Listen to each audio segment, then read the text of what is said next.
Subhanahu wa ta'ala. Bagi orang yang masih melakukan kemaksiatan dan berpikir bahwasanya susah untuk bertaubat, tidak ada yang susah teman-teman sekalian. Kita akan kisahkan sekarang seorang tokoh tabi'in yang masyhur, Fudail bin Iyad rahimahullah. Orang ini sangat unik ceritanya, karena dulunya dia adalah perampok jalanan. Saking mahirnya dia mencuri dan merampok sampai dia tidak butuh tim, sendirian. Dikatakan dalam kisah ini, Fudail bin Iyad sendirian, tidak butuh orang-orang lain untuk membantunya.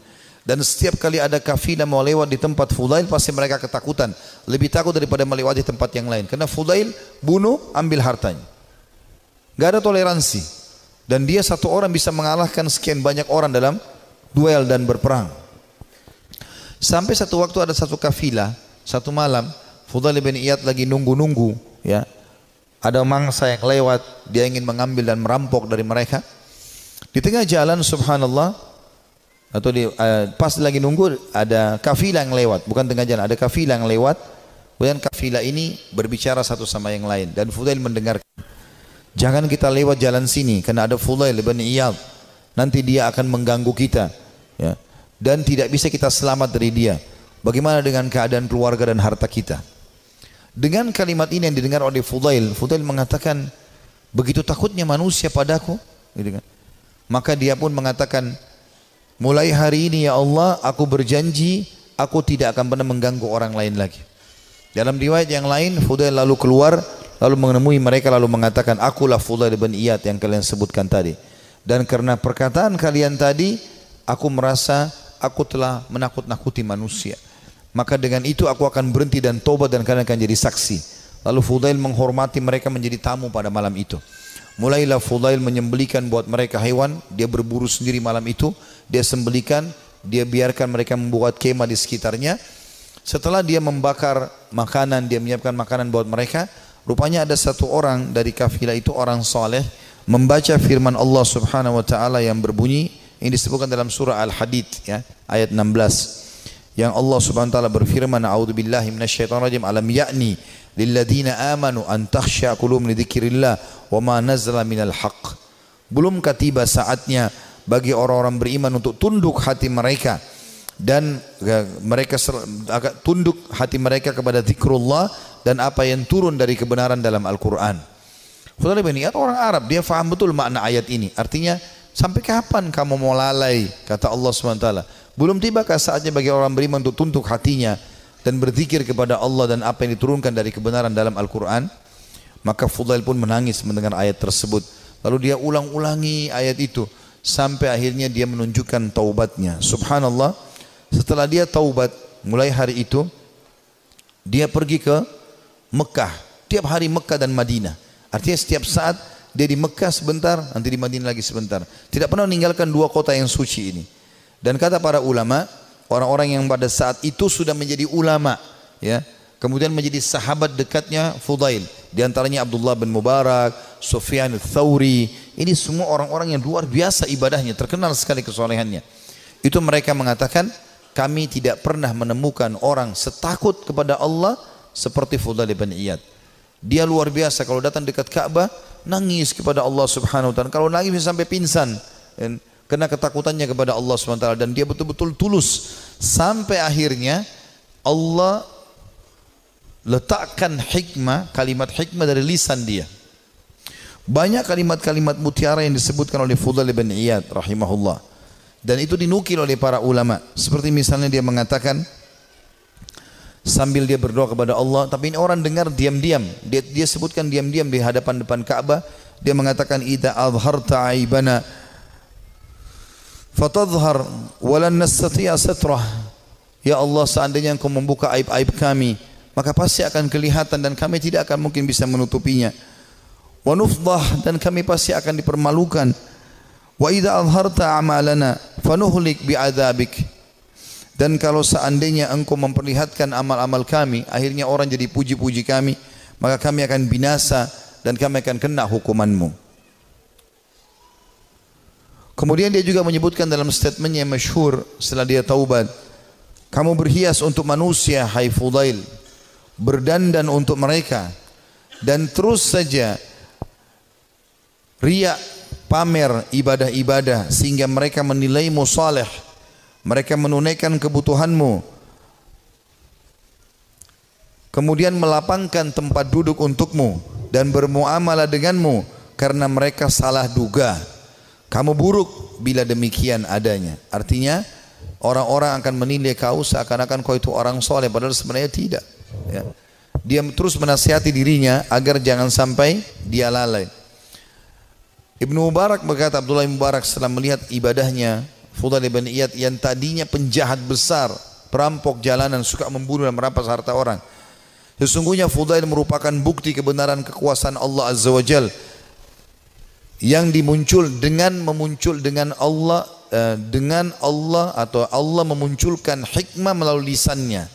Dia termasuk manusia yang dikaruniai manfaat dari amal-amalnya. Disebutkan dalam Syiar Alam Nubala di jilid 8 halaman 425. Artinya ini bukti nyata tanda-tanda kebesaran Allah. Tadinya penjahat besar, pembunuh, lalu dia taubat nasuha, dia tinggalkan semua kesalahannya. Allah tidak mau tahu masa lalu orang, tapi Allah Subhanahu wa taala menilai sekarang ke depan. Fudail berkata kepada seseorang yang bertanya, bagaimana caranya supaya bisa menjadi takut kepada Allah sebagaimana anda ini takut? Ya, anda bisa taubat seperti ini, luar biasa. Kata dia, kosongkan hatimu untuk sedih dan takut sampai keduanya dapat bersarang. Apabila keduanya bersarang di hatimu, maka keduanya akan membentengimu dari melakukan maksiat dan menjauhkan dirimu dari api neraka. Disebutkan juga dalam Syiar Alam Nubala jilid 8 halaman 438. Artinya dia mengatakan, yang membuat saya seperti ini, saya sengaja menanamkan rasa takut saya kepada Allah. Saya mempelajari tentang kemahabesarannya Allah Subhanahu wa taala sebagai pencipta, beratnya siksaannya kalau melanggar terus menerus, ya. Kemudian saya biarkan tersarang dalam hati saya, maka akhirnya itu membentengi saya dari kemaksiatan. Dia juga berkata, sedih karena Allah di dunia menghilangkan keresahan di akhirat, dan terlalu gembira di dunia menghilangkan manisnya ibadah. Nah, artinya dia mengatakan sedih karena Allah di dunia, maksudnya merasa rindu dengan surga, takut dengan dosa, menghilangkan keresahan di akhirat. Tidak akan mungkin bersatu antara dua kesedihan, gitu kan. Dan terlalu gembira dengan dunia, tidak pernah ada cobaannya misalnya, tapi walaupun tidak mungkin ya, pasti manusia akan diuji oleh Allah SWT supaya dia tidak terlalu bergantung pada dunia ini. Dan terlalu gembira dengan dunia berlebih-lebihan sampai terbahak-bahak, sampai luar biasa merasa hidupnya harus selalu kegembiraan, padahal itu juga tidak mungkin terjadi, maka akan membuat ya, atau menghilangkan manisnya ibadah. Dia juga menasihati dirinya setelah dia taubat, mengatakan, wahai jiwa, kasihan kamu ini. Kau selalu berbuat buruk, namun kau mengira dan merasa dirimu baik. Kamu tidak tahu, tetapi merasa selevel dengan ulama. Kamu kikir, tapi kamu merasa dirimu dermawan. Kamu bodoh, tapi kamu merasa pintar dan cerdas. Ajalmu pendek, tapi angan-anganmu sangat panjang. Ya, ini kalimat-kalimat mutiara yang luar biasa. Rupanya setelah dia bertaubat kepada Allah Subhanahu wa taala, Allah berikan kalimat-kalimat ini kepadanya, ya.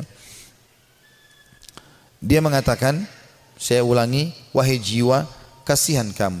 Kau berbuat buruk, namun kau mengira dirimu berbuat baik. Artinya, amal-amal yang kau kerjakan ini masih kurang.